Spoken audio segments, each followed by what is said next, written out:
We Were There Too by Philip Hoos.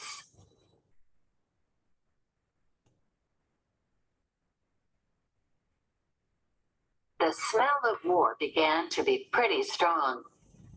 Joseph Plum Martin. And now I was a soldier. Milford, Connecticut, 1775. Joseph Plum Martin was a tall, strong, hard-working boy who grew up on his grandparents' farm in Connecticut. Though he never went to school, he managed to write one of the best diaries of the Revolutionary War. Joseph Martin forced the metal plow deep down into the soil while his grandfather walked alongside, guiding the horse that pulled it. It was a fresh April morning, a perfect planting day. Suddenly, the silence was broken by the sound of bells and gunshots in Milford. Joseph dropped the plow and dashed into town, his grandfather following behind as fast as he could. A crowd was gathered in front of the tavern where an express rider from New Haven shouted news of 3 days before. There had been a bloody battle in Concord, Massachusetts. Many were dead. Soldiers were needed now. A silver dollar was the reward for anyone who would enlist in the American Army and march off to New York to join General Washington.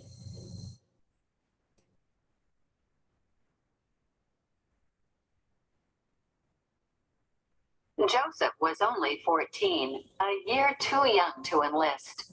Until that day, his thoughts about soldiering had always been clear. I felt myself to be a real coward. What? Venture my carcass where bullets fly? That will never do for me. Stay at home out of harm's way, thought I. But now, friends his age and even younger were scrawling their names and grabbing up those dollars while adults cheered. Joseph was torn. He hated to stay home while his friends marched off to glory, and the thought of a whole silver dollar made the seeds of courage begin to sprout. But he needed more time to get used to the idea. 2 months later, he was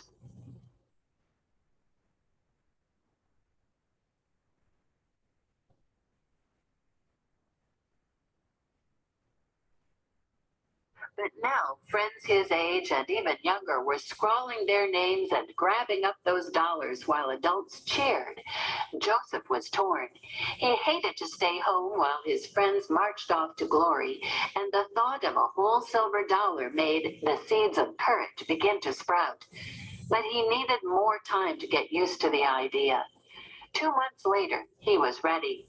On June 25th, 1776, Joseph slipped away from his grandparents' house and hiked into town, his mind made up to enlist for 6 months, the shortest term possible. When a group of boys he knew saw him coming, they began to taunt him. "Come, if you will enlist, I will," says one. "You have long been talking about it," says another. "Come, now is the time."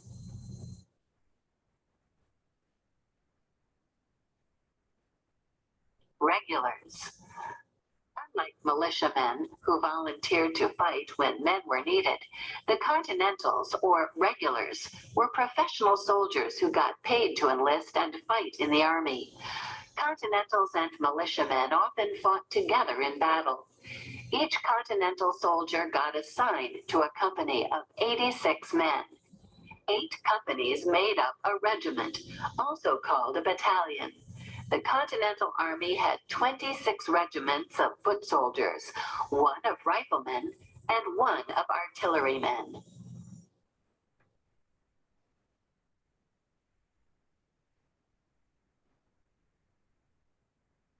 Thinks I to myself, I will not be laughed into it or out of it. I will act my own pleasure after all. So seating myself at the table, enlisting orders were immediately presented to me. I took up the pen, loaded it with the fatal charge, made several mimic imitations of writing my name, but took especial care not to touch the paper with the pen until an unlucky friend who was leaning over my shoulder gave my hand a strike, which caused the pen to make a woeful scratch on the paper. "Oh, he has enlisted," said he. Well, thought I may as well go through with the business now as not. So I wrote my name fairly upon the indentures, and now I was a soldier, in name at least. His grandparents were unhappy, but they fit him out with clothing, a musket, and powder. His grandmother gave him cheese and cake and stuffed it into his knapsack. He sailed to New York City to join a Connecticut company. For more than a month, all they did was march in parades and practice battle drills. Joseph's biggest problem was getting used to the food: salt pork or boiled beef, hard bread, and turnips or boiled potatoes.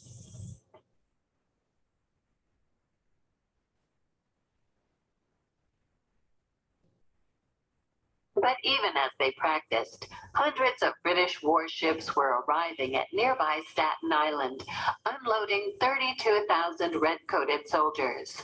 Late in August, Joseph's company was ordered to Long Island to stop British forces from taking New York City. Just before they marched off, Joseph climbed onto the roof of a house and squinted in the direction of the battlefield. I distinctly saw the smoke of the field artillery, but the distance and the unfavorableness of the wind prevented my hearing their report, at least but faintly. The horrors of battle then presented themselves to my mind in all their hideousness. I must come to it now, thought I.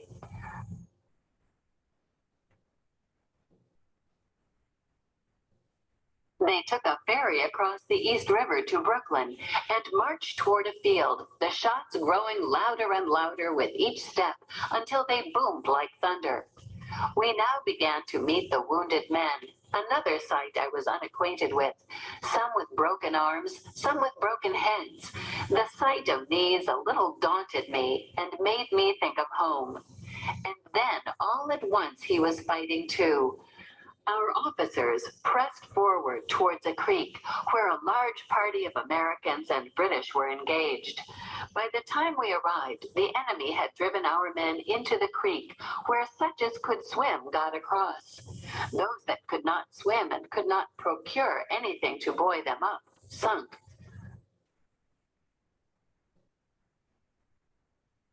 On the opposite bank of Gowanus Creek, he could make out a long row of British soldiers, professional warriors from what was then the best army in the world.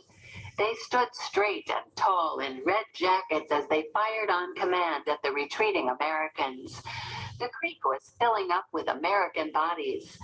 Joseph's company shot back furiously, trying to provide cover for those still thrashing through the water.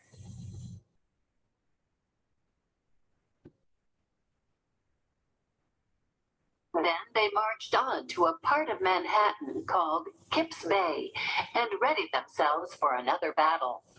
One night they camped so close to a British warship that Joseph could overhear soldiers on board mocking the Americans. Early on a Sunday morning, Joseph slipped into an unlocked warehouse for a rare moment of privacy and peace. He was seated on a stool, reading some papers he'd discovered, when all of a sudden there came such a peal of thunder from the British shipping that I thought my head would go with the sound. I made a frog's leap and lay as still as I possibly could, and began to consider which part of my carcass would go first. They were soon dashing for their lives, leaping over the bodies of their friends. As Joseph put it, fear and disorder seemed to take full possession of all and everything that day. Recruiting for the Continental Army. After the wave of enthusiasm that gripped Joseph Plum Martin and his friends in 1775, recruiting for the Army got harder each year. Part of the problem was that the Continental soldiers faced the well-equipped British forces in ragged uniforms that they had to provide for themselves. Often they fought with muskets that lacked bayonets. Food was scarce and soldiers were not always paid on time, if at all. Not that it mattered much. Privates got only about $7 a month. Some soldiers deserted, but many more remained out of a desire for independence and a respect for General George Washington.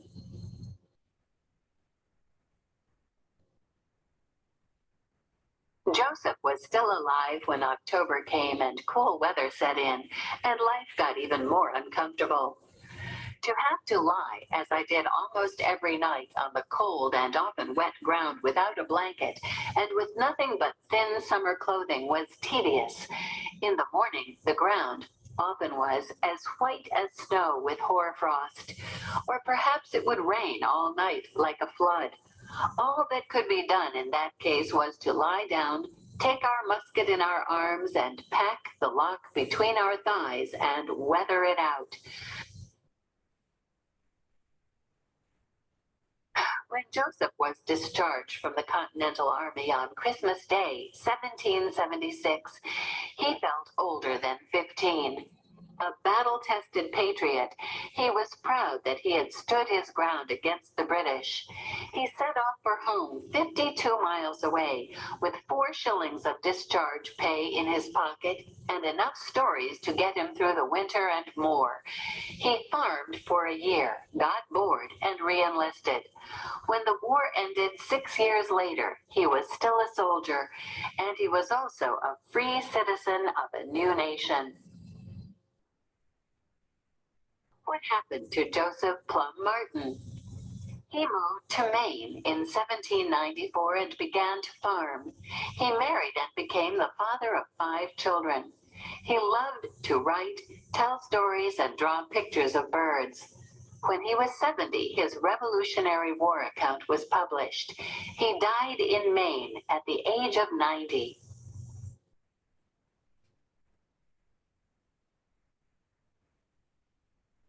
The British are burning Danbury. Muster at Ludington's. Sybil Ludington. Outdistancing Paul Revere. Fredericksburg, New York, April 26, 1777. Nearly everyone has heard of the midnight ride of Paul Revere.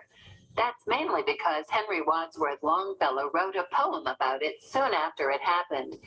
But far fewer people know that 2 years later, a 16-year-old girl rode much farther over rougher roads.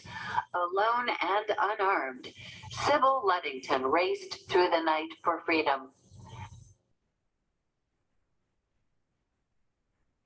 Just after dark on the rainy evening of April 26, 1777, Colonel Henry Ludington, a commander of a regiment of militiamen near the New York-Connecticut border, heard a rap at his door. Outside stood a saluting messenger, rain streaming from his cape. His words came fast. British soldiers had just torched the warehouse in Danbury, Connecticut. Food and guns belonging to the Continental Army were being destroyed. Soldiers were burning homes, too. Could Colonel Ludington round up his men right away? Sybil rode farther. On April 18, 1775, Paul Revere raced from Boston to Lexington to warn American rebel leaders, the British are coming. He rode 14 miles on good roads for some 2 hours, while Sybil Ludington rode all night, nearly 40 miles over cart tracks and rutted fields in the blackness of rural farm country.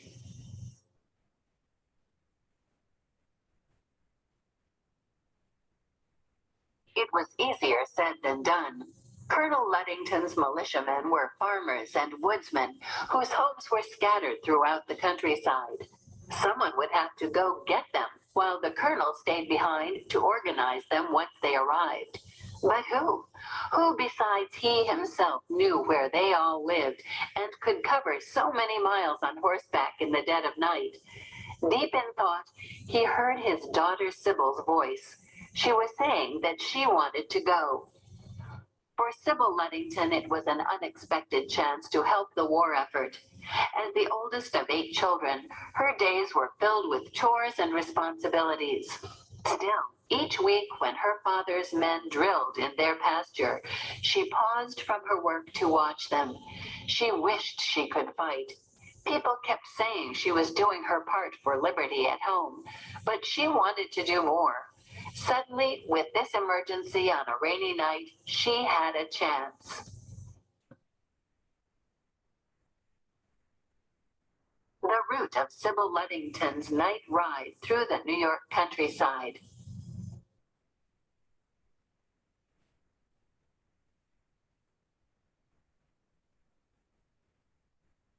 Her father looked at her. How could he let her take such a risk? The whole countryside was full of armed men. There were skinners and cowboys who stole cattle for the British, soldiers from both sides, and deserters trying to get back home under cover of darkness. But Sybil was right. She knew every soldier in her father's unit, and she was a fine rider. Rebecca, her next oldest sister, could mind the children. Most of them were already asleep anyway. Colonel Ludington walked with Sybil out to the barn and held a lantern while she threw a saddle over her yearling colt, Star. Together, father and daughter went over the names of his men and where they lived. Then the colonel watched Sybil disappear into the darkness. It was raining hard. Sybil put away thoughts of who might appear in the roadway and concentrated on the road map in her head. With no time to lose, she had to reach all the men, taking the most efficient route possible. She picked up a long stick to bang on doors. That way she wouldn't have to waste time dismounting and getting back on Star. One by one, hearing the rap of the stick, the sleepy farmers cracked their doors open, some poking muskets out into the darkness. Sybil said the same thing to all. The British are burning Danbury. Muster at Ludington's. Once she knew they understood, she galloped off, refusing all offers of rest and refreshment.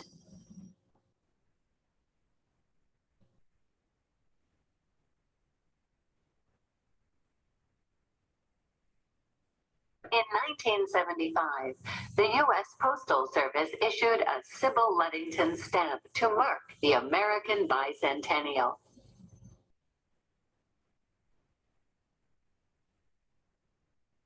It took her till dawn to get back home. She was soaked and sore, but as she rode up to her farm, she could hear the sounds of drums and bugles. Many of her father's men were already there, getting ready to march. Soon her father's militia set off to join 500 other colonial soldiers. They missed the British at Danbury, but finally fought and defeated them at Richfield, Connecticut, a few weeks later.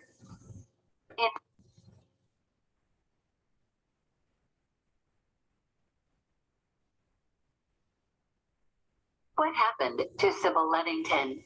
Word of Sybil's ride got around.